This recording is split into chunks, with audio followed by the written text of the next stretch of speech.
now after you are scoring that A, what was the reaction maybe of the headmistress, the people?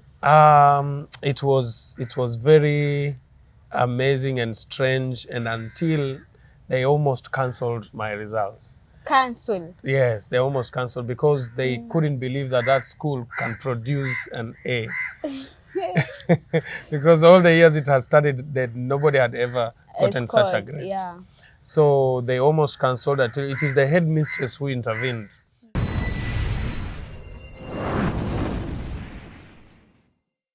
Hello, my good people. Thank you so much for tuning into this channel. My name is Lynn Nyawera. So today's story is super exciting, so amazing, because Moses Tsuma, our guest, is a pastor, he's an engineer, he's a father, and he's a gospel artist at the same time. He runs several businesses. He has employed over 30 people, and I tell you, he has come from very far, a very poor background, but today he's a great inspiration to many. So watch this video to the end and go ahead and share with friends and family.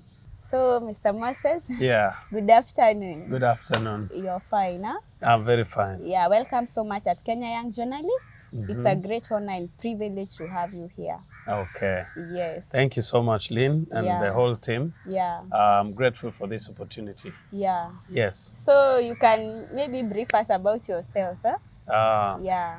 Okay, my name is Moses Tsuma. Yeah. I am half caste of Luo and Duruma. Yes. Father is from Nyanza and my mother is from Coast, Yeah. Zamijikenda. Okay. I am a third born in a family of, it was 9, but we lost 2. Okay. I'm the firstborn male, so in African setup, it's like I am the firstborn. You're the firstborn. Okay. Yeah. Yeah.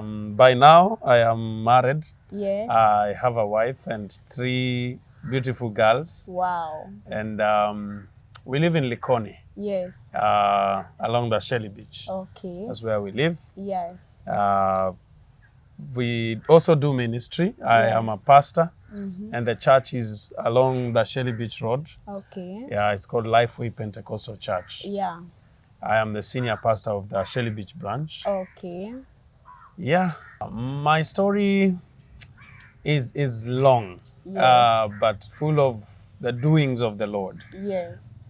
I was born from a very difficult background. Yes. My mother didn't go to school. She dropped out in primary. Yeah. And my dad also dropped out in primary. So my dad used to do these hard jobs. Yeah. He used to work at the port, carrying sacks and all those things. Yes. So we grew in that kind of life, of very deep poverty. Okay. And so when we grew up, the other siblings went into drugs. The sisters were, they went into unhealthy relationships, Yes. getting children here, getting children there. Okay. And so it was a messy kind of family. Yeah. It was so much messy. But one thing I'm grateful is that my mother was born again. Okay. And even through all that hardship, she Yes. tried as much as possible to lead us to Christ. Okay. And so for me, I was able, by God's grace, I was able to remain in church. And throughout all the struggles, I was able to remain in church. Yes. And the Lord gave me a gift for studies, I would say. Yeah. I was very bright in school. So after my class 8, I passed very well. And I was able to get a letter to go to Starehe Boys. And also got another letter to go to, the second selection came, I got a letter to go to Alliance. Alliance. Also, by the way, how did it feel? You being maybe in this family and then you are receiving letters to go to Alliance. You know that's the best school now in the country. How did it feel? It was so exciting. Yes. I remember after we did my KCPE, I was the first student in Kwale district. That time I was schooling in a place called Samburu. Okay. So I was the top student in the whole District, district. And even the district officer of education came, many officials came Yes. to give me gifts Yes. and to celebrate me. Wow. that time because I passed so well. Okay. So that time people started knowing me. There's this boy. So when I got the letters, the problem is that there was no one else in our family who had gone ahead in studies. Okay. So there was no one who knew about, because by that time Starehe used to sponsor students. Yes. But nobody knew that you can go and apply for a sponsorship Okay. before the exam. Yeah. So the letters came, but I was to pay. I was not going as a sponsored student. Yeah. And also Alliance, the letters came, but I was to pay. So Yes. there was no money. No money. I couldn't go. Okay. So I didn't go. The first term of the year that I was supposed to go to secondary school, I was still at home. At home. Yes. Well, then what happened? So from there, my mother started praying, and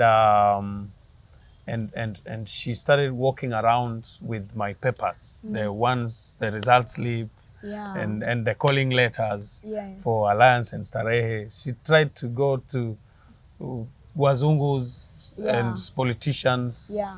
and government offices, trying to look for help, if maybe she could get someone who can help me get school fees. Okay. But as she went everywhere she could go, but she couldn't get help. Lucky enough, she went to a school. It's called Serani Secondary School. Yes. It's in town. Yes. So when she got there, the headmistress saw the papers and said, this boy is very bright. How come you bring in the papers here? And she said, we don't have money. Yeah. We have looked everywhere. There is no way. So that's why I'm looking for help. And then the headmistress said, I'll give the boy sponsorship. Let him come. You just get uniform. I will have the boy. I'll take care of the school fees and everything. Yeah. Until Form 4. Okay. So that's how I got a chance to get to secondary school. To secondary. But I went there now in the second term. And when I went there, I was not happy because the school was not a very good one. Yeah. It's not for bright students. Yeah, it was exactly. for failures and all that. And so I am a top student, but I'm going to a very low class school. Yeah. Yes. I wasn't happy, and it really demoralized me. Okay. But one thing, because I had a dream. When I was in primary, I was inspired by an uncle of mine who was an engineer in the Air Force. Okay. He was an electrical engineer. Okay. So I wanted to become like him. So there's a time I had asked him, and he told me, for you to become an engineer, you have to get an A in secondary school. In secondary, yes. So when I was at Serani, my hopes of getting that A were really going down. Yes. And I was thinking like, am I really going to make it? Yeah. This dream, is it going to come true? Yeah. So because of some kind of good anger, I would say good anger came into me that said I will get that A even if I'm at Serani. Okay. It doesn't matter the environment, I will work hard. Whatever result I would get in Starehe, I will get it here. In Serani. So now I started working hard. Okay. I started working hard, reading hard. So you got that A? Yes. Okay. I got the A. Congratulations. But that's an inspiration maybe to students out there. Maybe you are in a place, in an environment where you would not want to be, and you are like, hey, how is it going to be? So you are already an inspiration. Huh? It wasn't an easy journey. Yeah. Because I had to read through, by Form 2, I was clear with the secondary school syllabus. I had done it on my own by Form 2. How are you understanding? Or you are asking the teachers for Form 4, you are asking them in Form 2? Not really asking the teachers, because you see, in a school like that, even the teachers don't have the morale to teach. Yeah. Because the students are not kind to the teachers. Yes. So I was like alone. Okay. I did everything on my own. Just a few, I would say 1 or 2 teachers were good. Okay. But the rest, they didn't care. Now, after you are scoring that A, what was the reaction maybe of the headmistress, the people? It was very amazing and strange, and until they almost cancelled my results. Cancel? Yes, they almost cancelled because they couldn't believe that school can produce an A. Because all the years it has studied, that nobody had ever gotten such a grade. Yeah. So they almost cancelled it. It is the headmistress who intervened and told the officers in the Mombasa office, NEC, that I know this boy.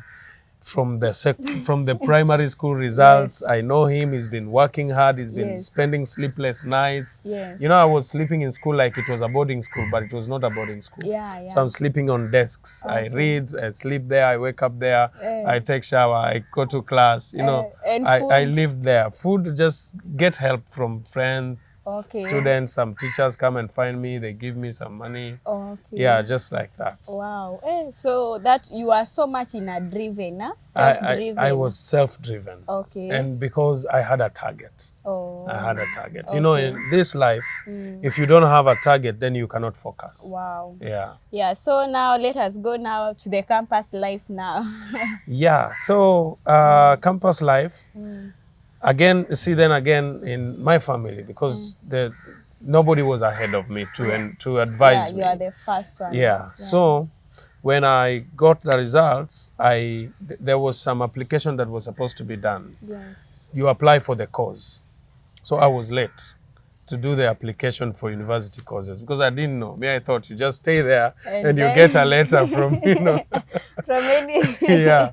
So I didn't apply. I stayed at home and somebody called me and told me, have you applied for university? I said, no, I don't know. So by the time now I wanted to apply, it was late. Okay. And all the spaces in Nairobi University were filled. The engineering I wanted to do. Yeah. I wanted to do civil engineering. Okay. So I didn't get a chance. Yeah. So we went for the second application. Yes. And for those people who didn't get the courses they wanted, now you take a lower course. Yeah. So when I went there, I got a course. It's called water technology. I was wondering, what is this water technology? I wanted to be an engineer, but now I'm going to be a technologist. So, but because there was no option, so I took that. It was in Kenyatta University. Okay. I joined the university. Yes. Year 1, then year 2, they came to revise the courses. Okay. And they upgraded now to become engineering courses. Okay. So finally, when I went to year 3, we started now studying water engineering. Oh, now you so now my dream as an engineer came back. Wow. Wow. Yeah. But we thank God. So throughout the campus life, I was depending on help. Help? Yeah, I was depending on help because at home there was no money. Okay. In fact, that time is when my dad passed. Oh. And so things became more difficult. Okay.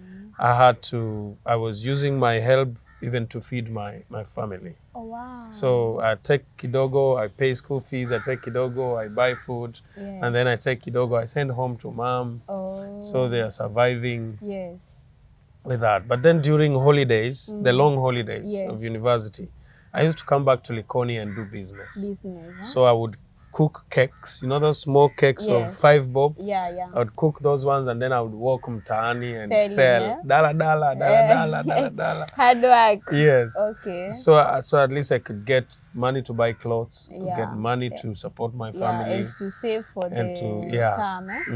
Wow. Hey, that is so good of you. So after campus, how now did you now get to now starting businesses, companies?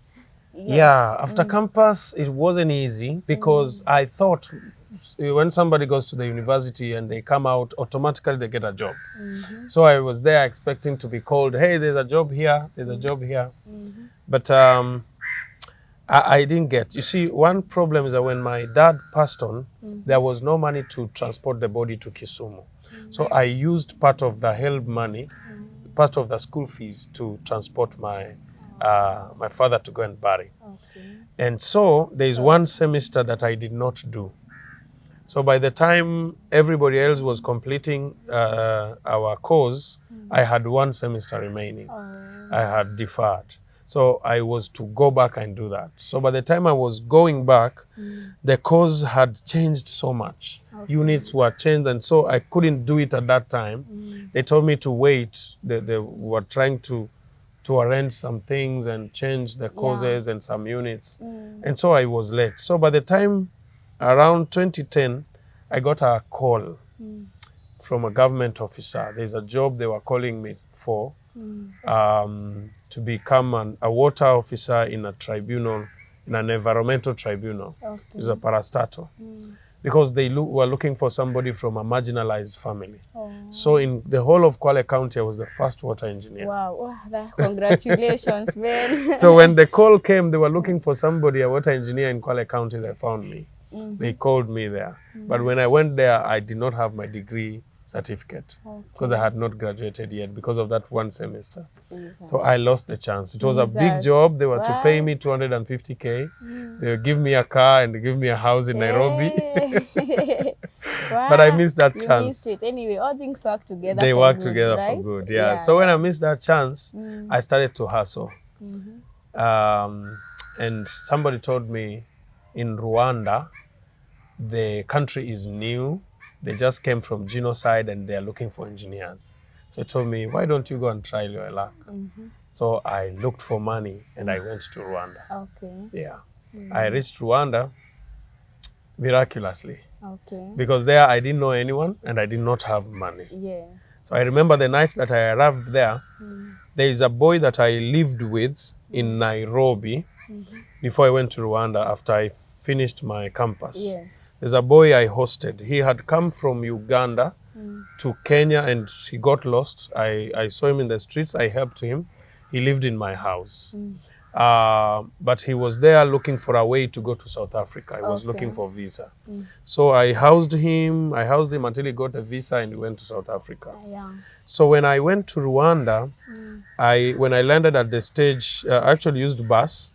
When I went to Kigali town, I was stranded because the money that I had got finished and I had some little money, somebody stole it. In the bag, my bag went. So I didn't have clothes and I didn't have money. Yes, at Kigali town. Yes. So while I was there, I went to Facebook. That time Facebook has already started. Yes. Went to Facebook and tried to look for friends in Rwanda. So I had one friend that was living in Kigali. It was a lady. So I called her. I sent her a message. I told her, I'm stranded, I'm in Kigali, please can you help me? Yes. So lucky enough, she came to the town. Wow, wow. And she came to that cyber where I was. Yes. And she told me, how are you here? How did you come? And I gave her the story. I told her, I just come to look for life. But I'm here, my bag has been stolen, I don't have anything. Yes. I need you to just host me for a day because I'm a man. Tomorrow I will hustle. Yes. I will know what to do, but at least I can't sleep on the streets in a foreign country. Yeah, yeah. So she told me, my dad is a soldier. He cannot allow me to bring a man to his house. So what I'll do, I'll call my boyfriend. Okay. He will come and I'll talk to him to come and host you. So he called the boyfriend. So when the boyfriend came, the guy was not happy. He was not happy with me because he's a foreign man. yeah, and then he's suspecting me. Why do I know her girlfriend? His girlfriend. What business do I have with his girl? So the guy came like this. No, he was, just like. But one thing happened. He asked me, where do you come from? With that harsh voice, where do you come from? Yeah. I told him, I'm coming from Kenya, Nairobi. So, oh, you come from Nairobi? Okay. I had my brother. He was in Nairobi recently. He got lost in Nairobi and somebody helped him in Nairobi. So because of that, I may help you. Okay. And then I asked him, what is the name of your brother? And he told me, my brother was called Edson. I told him, Edson. Did he go to South Africa? He said yes. Wow. And then so did he tell you who he was living with in Nairobi? He said no. Told him maybe ask him if he can tell you. So he texted Edson, asked him who were you living with and who hosted you in Nairobi. In Nairobi. And lucky enough, coincidentally, kumbe the boy that I took from the streets was his brother. Hey, divine connection. Was his brother. That is good. Yeah? So he realized that I'm the one who hosted his brother in Nairobi when he was lost in the streets.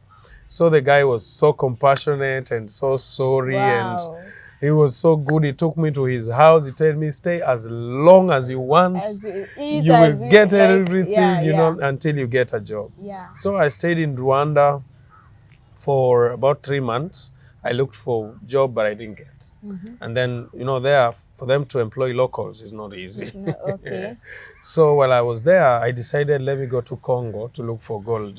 Okay. I was told there's gold business in Congo. So I went to the border, Rwanda borders Congo. Yes. There's the border town is called Goma. I went to Goma. I didn't have a visa. I didn't know how to cross over. Yes. So, but at the border, I saw some soldiers there, and I called one of them and told them, I have money. I want to buy gold. But at that time, I didn't have even a shilling. You know, I was just trying to. So he told me, you want to buy gold? I said, yes. So he called a major, one of the mkubwa wao. He came and they took me in a vehicle. They helped me to cross the border. Yes. Because they thought I had money for real. Okay. And they took me to the Ndandani huko now, where they have the O's, the mashimo. Oh, yeah. They do gold there. Yes. So they went there, they showed me, this is karat, I don't know what, this is karat what, this is the pure gold, this is this. They told me the prices and it was very expensive. From there, I think to get a gram, it was 100,000, something like that. But I didn't have anything. Yes. So when they showed me, and then I told them, now, I just wanted to see, and then I go get the money in Kenya, but now I don't have. Hey, the guys were not happy with me. They beat me up. They beat me up. They tied me, hands and legs. What? They threw me in their van and they took me to a Kadak room. Hey. And they started torturing me there because they thought I was a spy. Okay. So they thought I'd gone there to look at their business, how they're doing business. So they tortured me to that room, and but finally, God helped me. Okay. I told them the truth. I told them that I am here. I'm just looking for life. I told them my story and everything, and they believed me. Okay. But one thing they liked is that because I was good in computers by then, I told them, I can help you guys. I can help you guys because there's some things they wanted to do. Yes. So they gave me a computer there. I could get online and do a few things for them. Yes. Check out businesses for them, clients, customers, some immigration things. And so after that, I had now to cross back. I didn't get the gold, I didn't get anything, but they allowed me to go back. Yes. So I crossed back to Rwanda. I went to that friend. But then things didn't work out there. Yeah. When things did not work out, then I had to go back to come back to my country. Yeah. So I came back to Kenya, still a hustler. And I joined a church in Nairobi. And I was employed as a driver for a few months. At least there now, I started getting some little coins, at least to get a house, rent, and started living in Nairobi now. Wow. Yeah. Wow. Hey, that is a story by itself. Going to how many countries? Rwanda, Congo. Hey, yeah. It was a Uganda, nice journey. Uganda just passed through. Okay. And you don't have any money? Yeah, I just went miraculously. Okay. Yeah. Yeah, so once you are back in Kenya now, how did you start now to start your own business? Yeah, when I was in Nairobi, when I was working as a driver, I was a church driver. Yes. There was a church van I was driving there. So one of my cousins is a headmaster. He was working in one school in the rural. So there's someone who wanted to drill a borehole there, and he was looking for a supervisor. And so when he shared with him, he said, I have a cousin of mine who did this course. And so what we'll do is that I will call him, and he can help you to come and supervise your work, to come and check for you the drilling and everything. And so I said, they called me when I was in Nairobi. Told me, can you supervise a boat?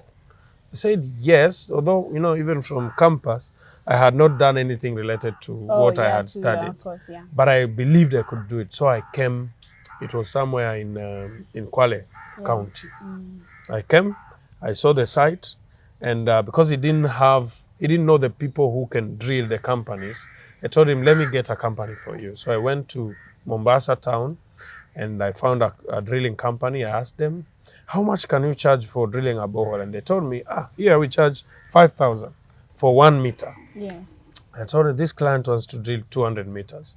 So they calculated 200 meters was 1 million. 1 million. And so I went to the client and told him, now these guys are charging 6,000 per meter. So I was a broker somehow. Yeah. Yeah. So the client agreed, and so he gave me them. I told him, so you will give me the money, then I pay them. So he gave me the money. I paid these guys what they needed, and I remained with 100K. It was 200K. Yes, 200K. I remained with that money. So that is the money now I used to start a business. Okay. Now, the business I started first was in relation to water engineering. I bought a generator and I bought a pump. So that after somebody has drilled a borehole, you need a generator and a pump to test the water, Yes. to check how much water there is. Okay. So they pay you after that. Yeah. So I bought those equipments and pipes and started. So I was working behind drilling As machines. an agent. Huh? Yes. Yeah. So after they drill, I go and do the pumping. After Yeah. they drill, I go and do the pumping. Okay. So I started buying those equipments. Then I went on with becoming a broker. Yes. I started broking for water projects. So when I do broking and I get money, I add the equipment. I increase the equipment. yeah. I increase the equipment. Okay. Until I now bought a small drilling machine. Okay. So when I bought a small drilling machine, now I started getting people who can work with the machine. So I employed people. Okay. After a few months, I bought another small drilling machine. I increased the generators. Wow. And then after a year, now I started an office. My office is in Ujamaa. I built a house where I put my store, like a warehouse, Yes. put my things there, and it started growing. Oh, now a company. When did you register as a company? I registered as a company, I think, in 2013. Okay. 2013. Okay. And so a friend of mine helped me. He was employed in Kwale County. Was my classmate in the university. We both of us did water engineering. So when he was employed in the county, a contractor was given a job to drill over 40 boreholes. Kitambo hiyo. Yeah. So when the contractor was given that job, the contractor was just a guy who had money but did not have the knowledge for drilling. Yes. So that friend of mine connected him to me. Wow. So that I can do for him that job. So I was given a subcontract. Okay. Now my company was given a subcontract. Yeah. So it is from that job that now I gained trust in the county. Okay. And after gaining trust in the county, other counties also started calling me because I was like one service provider in course that was so good in my work. Okay. I was excellent and doing my work so well. It had no complaints at all. Okay. So I started getting contracts now in counties, in county governments and all that. Yeah. And from there we built now, the company is called Hallmark Pump Services Limited. Okay. It is actually the biggest service provider in coast for Wow. boreholes and solar and pumps. Okay. Almost 90% of borehole installations in Kwale County has been done by Hallmark. Wow. Wow. About 50% in Kilifi County. Say about 30% in Taita Taveta. Okay. And now we have started going into other counties. Like last year we did in Laikipia County, we did several boreholes. Okay. We went to Isiolo, Mandera, Moyale. Okay. So now we become a known company. Wow. We are providing services for water, installation, solar, generators, pumps, everything. Okay. Wow, that's so good of you. Congrats. Thank you. Yes. And now, after that, maybe the other businesses? Yeah, now when I was starting the engineering business, you know, it is sometimes it becomes seasonal. Yes. Except this time that we have been known, so we get jobs every time. Okay. But before that, when the business was starting, you could get one borehole today and you stay a whole month without another job. So the little money you got, you eat everything and you remain broke. Yeah. So when another job comes, you have madeni and all that. You get that job, you pay madeni, you remain again broke. So because of those gaps, I decided to look for a business that would be running.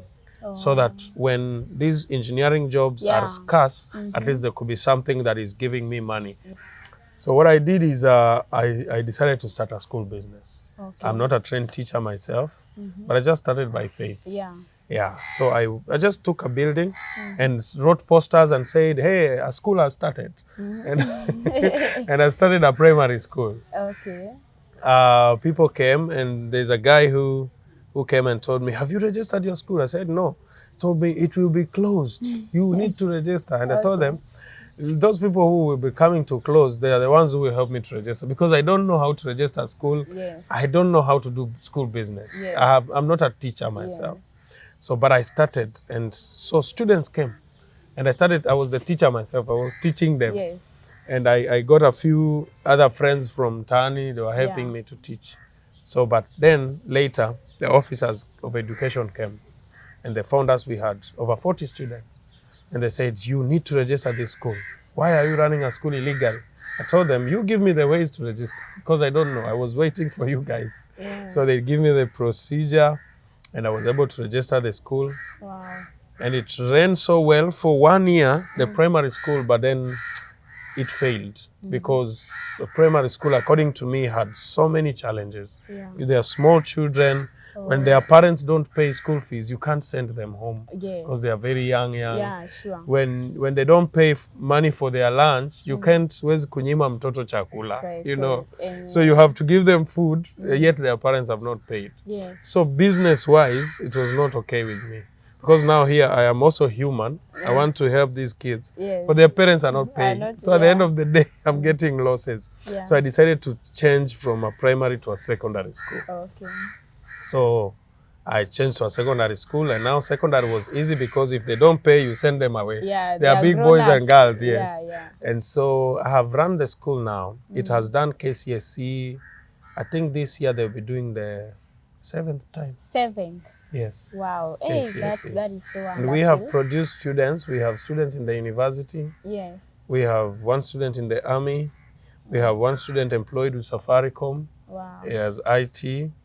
We have students in big places right different now. places, huh? Yes. Wow. Hey, that is something. The school is also to in be- Ujama. Okay. It's called Hallmark Schools. Hallmark. Huh? Yeah. Wow. That is so wonderful. Huh? Yeah.